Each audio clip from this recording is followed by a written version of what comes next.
Hey, what's up, guys? It's Derek here over at Slab Sharks. Currently, I am a member of the social media team, but I am also an avid player, collector, and enthusiast of the TCG Disney Lorcana. So today I wanted to talk a little bit about the state of the game, where they're at, what cards are valuable that you may not know about, and also this whole DLC Disney Lorcana challenge. So in a previous video, I sort of mentioned how I registered for the DLC in Seattle coming up in 2 months or so, and I'm super excited about that. And so I have not only been collecting Disney Lorcana cards, but I have been playing not only in tournaments but also in the weekly Disney Lorcana leagues. So today I want to talk a little bit about the meta, talk about the cards, and some things that you should look out for. So if you do go to Lorcana League, you can get some really cool stuff like this. So this is a Disney Lorcana deck box. I got this just by attending the weekly leagues. You can find these all over the GTA, and you can sort of win badges and these little wheels that can use to count score or keep track of score in the game. So there's a lot of like little interesting things you can get along with the promo cards as well. Now, most people in Lorcana know about the Enchanted cards or the D23 promos or the serial Mickey Mouse cards that you win at these tournaments. And of course, those inherently do have value. And we all sort of know that, or at least I'm assuming you do. However, there are cards that aren't as flashy that do contain some sort of monetary value. Now, this is not in the hundreds or thousands like some of these Enchanted Elsas may go for, or the serial Mickey Mouse, for example. But if you open some packs and you come across a couple rares, super rares, or legendaries, they could be worth 10, 20, 50, 60 bucks. And so I sort of wanted to talk about a little bit about those cards and ones that are valuable for making decks. So currently right now, there are 3 deck color combinations that I wanted to go over and sort of talk about today. And the first one right now is the amber and steel combination. So currently right now in the meta, in the tournaments, in the league play, amber and steel, in my opinion, is probably the strongest deck color combination right now. I believe in one of the most recent tournaments, there was almost like 20% representation of amber and steel.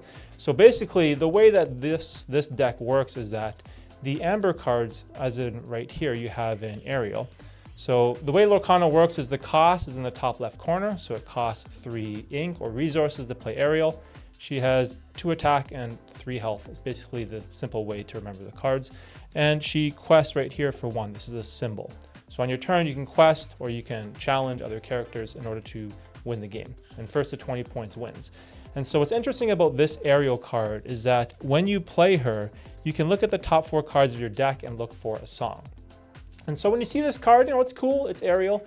But in the actual game, this card is amazing. It is so strong. So if you do pull an Ariel, this card comes in first chapter. As you can see right down there, it says EN1, so that's the first chapter booster box. And the rarity, this silver symbol, is super rare. So if you open a pack, you pull an Ariel, this is worth some money.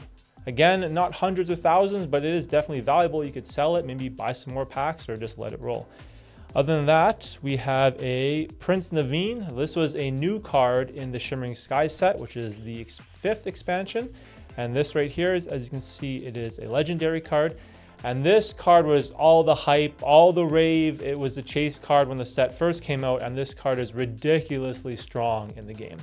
If you pull one of these, they're roughly going for about like 40, 50. I've seen even like 60 bucks for this. So when you play the game, you want to get a full play set, meaning you want to get 4 copies of a card. So for example, for this Naveen, I knew it was going to be amazing, so I went out and I picked up 4 of them, I believe, for $160 Canadian. So just like that, if maybe you open some booster packs, you rip a legendary Naveen, it doesn't seem pretty cool, but hey, 40, 50 bucks in your pocket right there. And so these 2 cards are amazing when you work in tandem together. So Ariel costs 3. On turn 3, it gets you a song. Naveen costs 4, so you play him the next turn. And the trick with Naveen is that when you play him, you get to play a song sort of for free that costs 6 or less. So Ariel digs you a song from your deck. Naveen, you play him the next turn, and you play a song for free. So this is incredibly powerful in the current meta and the current game state, and this is why, in my opinion, decks like Amber and Steel are the most powerful. Now, after Naveen, we do have another Again, amazing card for Amber. Now this is Rapunzel. So Rapunzel is a legendary. She comes from the first chapter in set 1.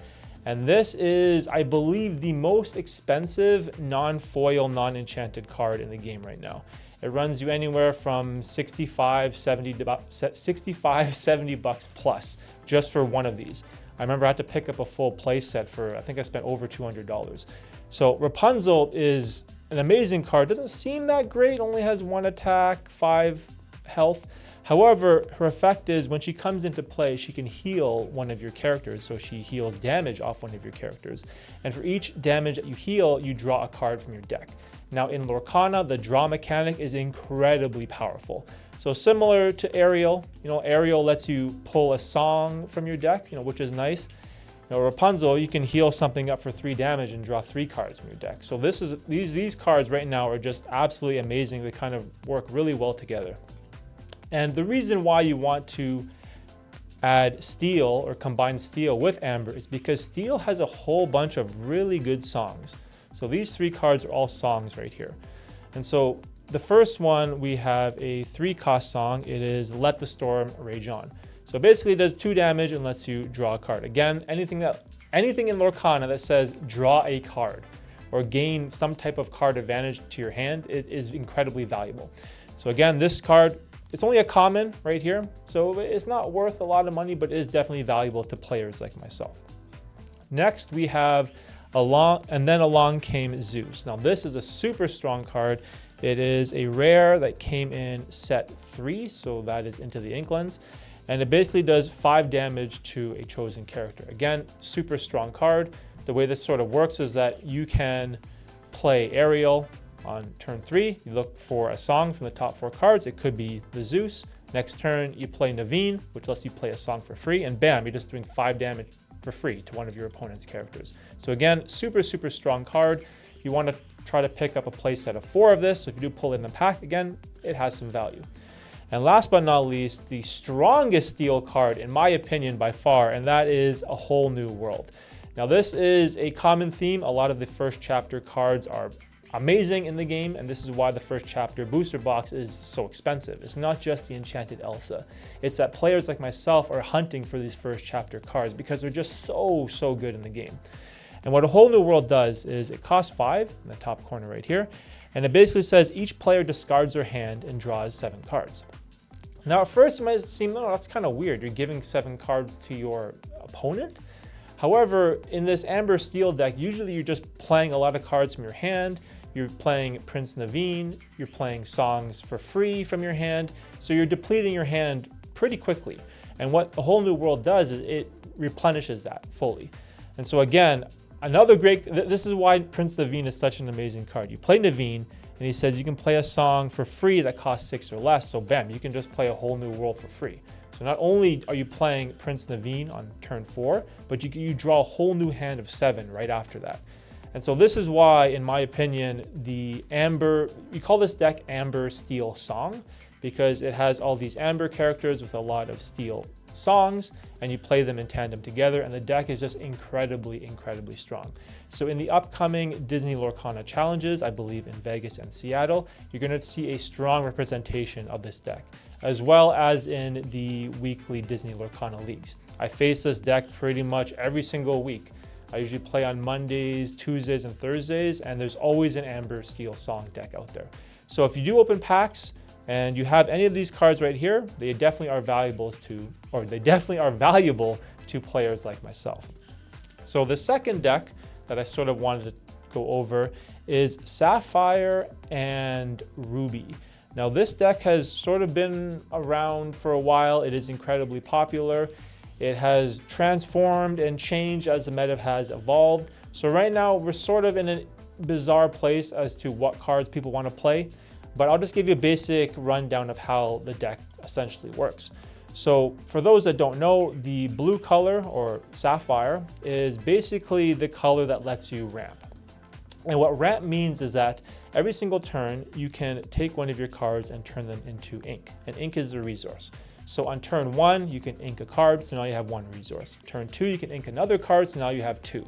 So say, for example, if you have like this, like the Naveen that we were talking about, he costs 4. So you're probably going to play him on turn 4 at the earliest, as you can ink 1 card per turn. What Sapphire does, it sort of lets you cheat the ink curve. So a card like this, for example, 1 jump ahead, it says put the top card of your deck into your inkwell face down and exerted. So what that means is on turn 1, you'll have 1 ink. On turn 2, you'll have 2 ink. And you can play this card, it puts a 3rd card into your inkwell. So by the time you get to turn 3, instead of 3 ink, you'll have access to 4. And the reason this is valuable is that you play all these Sapphire cards that are similar to this. Here's another new card, Tipo, just came out in the 5th set, the Shimmering Skies. Again, when you play this character, you may put a card from your hand into your inkwell, face down and exerted. So you can put a card into your inkwell, play Tipo, and put another one. So again, this concept of ramping up. And you have to do this early on so that you can get to your bigger cost characters later on in the game. And this is where Ruby comes into play. But this is essentially the main strategy. Also, this is an older card, a Mickey Mouse. This is from chapter 1, the first chapter, and it's only a common. But again, Mickey Mouse, same idea. When you play this character, you may put the top card of your deck into your inkwell face down and exerted. So again, this common ramp theme of adding cards to your inkwell and ramping up. Now, the drawback to this type of strategy is that you don't have a lot of characters on board. So if you aren't careful, you can get run over and lose rather quickly to a deck that is aggressive. A deck that's an aggressive deck that will put a whole bunch of characters out really quick and try to end the game in 3, 4, or 5 turns. Whereas you're trying to ramp up to get your Ruby cards later on to play that are much stronger. And so in this deck, you play the Sapphire cards, you ramp up, and then hopefully you get over here, turn 5, we have one of the best Ruby cards. It has been for a long, long time. It's Maui. It's from the first chapter, as you can see right here, and he's only a rare. So this is a pretty common card that you can get from a pack. Every Lorcana pack has 2 rares. You have a pretty good shot at pulling a Maui out of a first chapter pack. And in the beginning, I remember he was going for like, $5, $6, but now today I believe he's up to like $15, $20. So if you want to get a full play set of Maui, this could run you up to $80 Canadian. So again, if you rip a pack, you rip this card, you don't think it's anything good, he definitely has value. Now Maui is amazing because when you play him, he has this ability called Rush, and it lets him attack right away. So how Lorcana works, usually you play a character, say you play the Mickey Mouse, and he has his attack right here in his health, but you can't attack until the next turn. But what Maui does is as soon as you play him, he can just attack right away, which it makes him incredibly, incredibly valuable. Not only that, his stat line is he has 6 attack and 5 health. So he hits really hard and he has a lot of health to survive. So again, amazing, amazing card, which is what you're trying to ramp into. Now after Maui, you do got the Sisu, the empowered sibling. Now this is a legendary card that came out in the 4th set, which is Ursula. Now Sisu cost 8. So again, really expensive card. Normally it would take you until turn 8 just to play it. But because you're playing Sapphire and you're ramping up, you're building your inkwell, you can play Sisu a lot earlier. Now Sisu is a very strong card because it says when you play this character, banish all opposing characters with 2 strength or less. So again, if your opponent is playing this super aggro style, where they're just flooding the board with a lot of characters and just trying to win quickly, if you can ramp up in time and play the Sisu down, you just pretty much clear their entire board. I've seen games where someone has been losing like 18-0. They just have no shot, the game's over, they're pretty much done, and then bam, they get the Sisu empowered sibling, they clear their opponent's board, and they just take it to victory. Again, amazing, amazing card. I'm not entirely sure the price range on the Sisu. I've seen them at around $10, $12. It could be more, but definitely an awesome card if you do pull one. And last but not least, in Ruby, we have the OG, we have Maleficent. Now, some people are a little torn on this card. I've seen some Ruby decks play it, 4 copies of. I've seen some decks play 1 or 2, and I've even seen some that play 0. Now, again, Maleficent, super, super strong card. The cost is 9, so you really have to ramp up in order to get her into the game. And what's great about Maleficent is that when you play this character, you may banish chosen character. So if you play Maleficent, you can basically banish any of your opponent's characters that you want. They have something super strong, well, too bad, Maleficent, bam, and they're gone. Now, the thing with Maleficent, though, again, it is a first chapter card and it's a legendary. So a Maleficent can run you anywhere from 30, 40, 50 bucks, depending on if you can find it. This is the one card where I don't have my full play set of 4 yet. I only have 3, so I am looking for a 4th one. So if you do pull a Maleficent, I'm buying. And last but not least, we have the last two colors in the game, because there's 6 color combinations. We have emerald and we have amethyst. Now, this combination has been around for quite some time, but it was really popularized in set 2, Rise of the Floodborn, when we got the Mim animal characters, or the Merlin animal characters. Now, what's great about emerald is they have a lot of these disrupting effects. So say, for example, we have this Ursula. Again, Ursula, it's only an uncommon. It's from set 3 of the Inklings, but again, amazing, amazing card. In my opinion, this is one of the best cards in the game. It only costs 2, so it's cheap. It doesn't have much health or attack, 1/3, but its effect is so strong. It says, when you play this character, chosen opponent reveals their hand and discards a song card of your choice.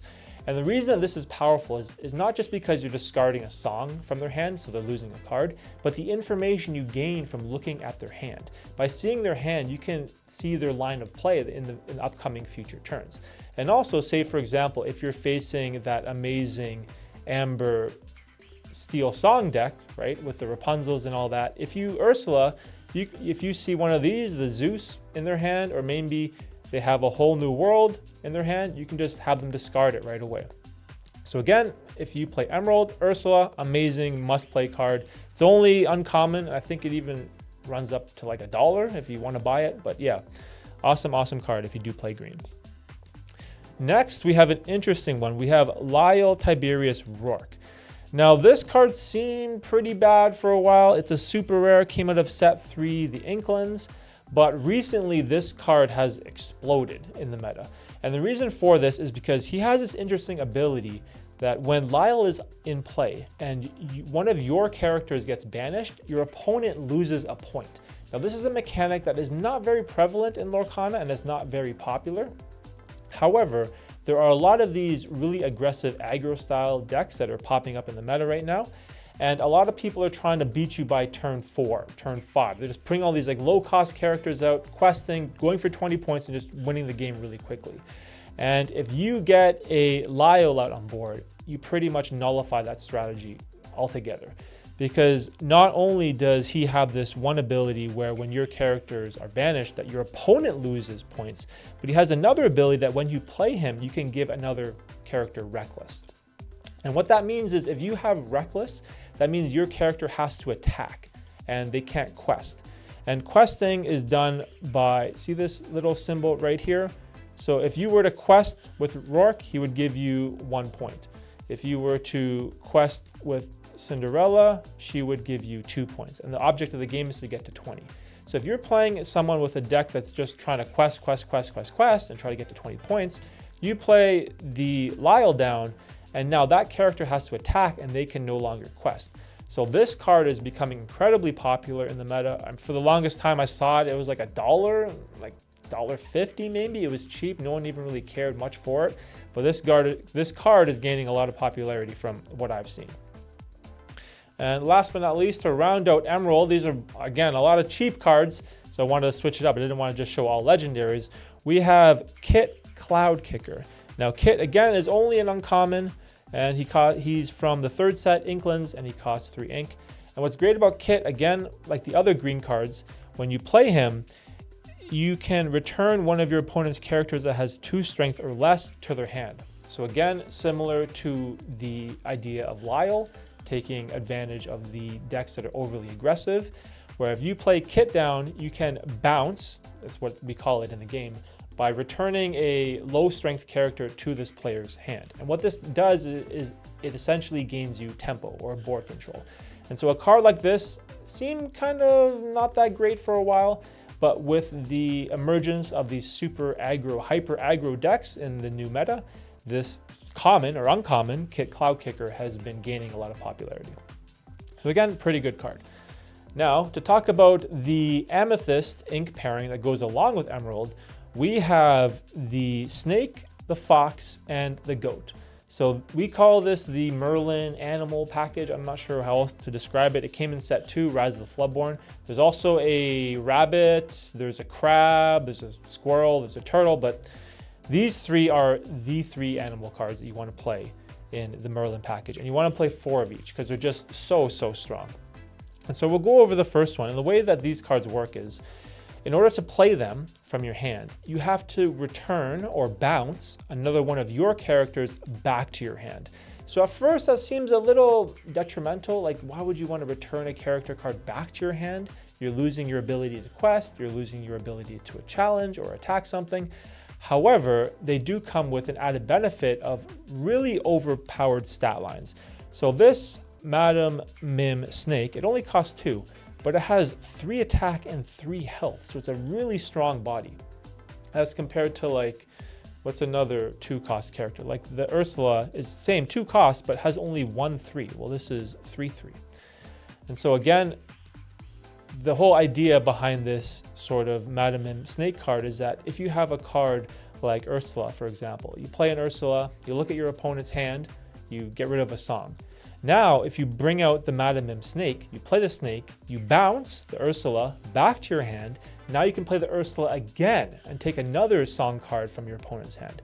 So this is where this snake animal bounce package has a ton of value. I don't know how else to explain it.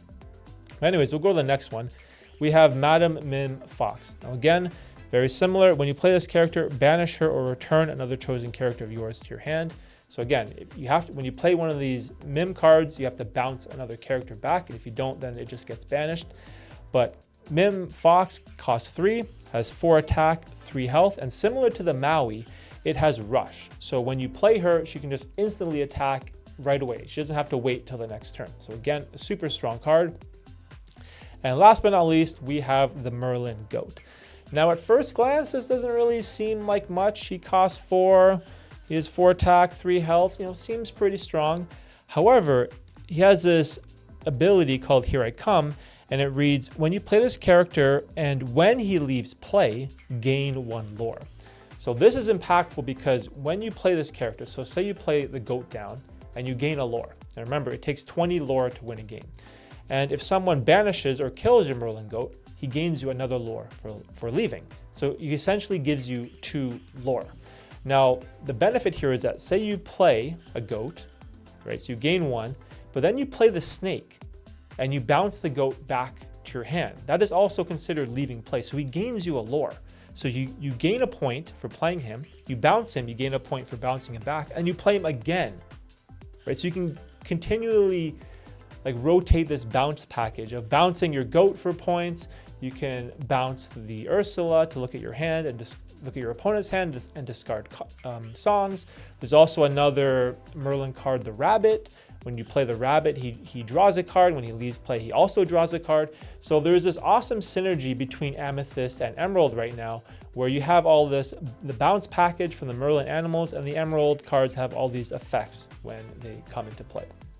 And so that is basically right now, in my opinion, sort of the top 3 decks in the meta. The Emerald Amethyst, there's a lot of different variations of it. There are aggressive ones, there's tempo-oriented ones, there's later game ones, and it sort of depends based on your preference or way of playing.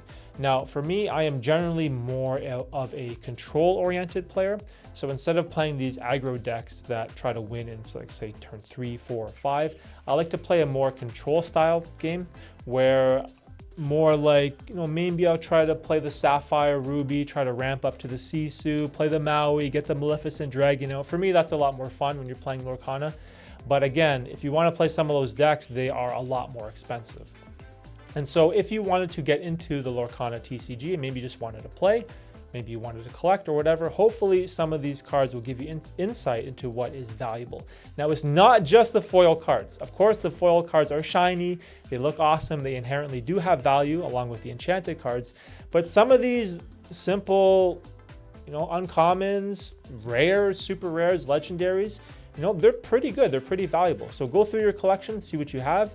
Maybe you have a couple Rapunzels sitting in your binder somewhere from the first chapter boxes when they came out, and they just are so valuable to someone like me who plays the game. So hopefully you guys enjoy this breakdown of Disney Lorcana, what I thought of the game, and I have been playing for the past couple months or so, and I absolutely love it. So let me know in the comment section down below if you enjoyed this style of video, what you would like to see more from. from us at Slab Sharks, and make sure to subscribe so that you don't miss the next episode. So thanks for watching, and I'll see you next time.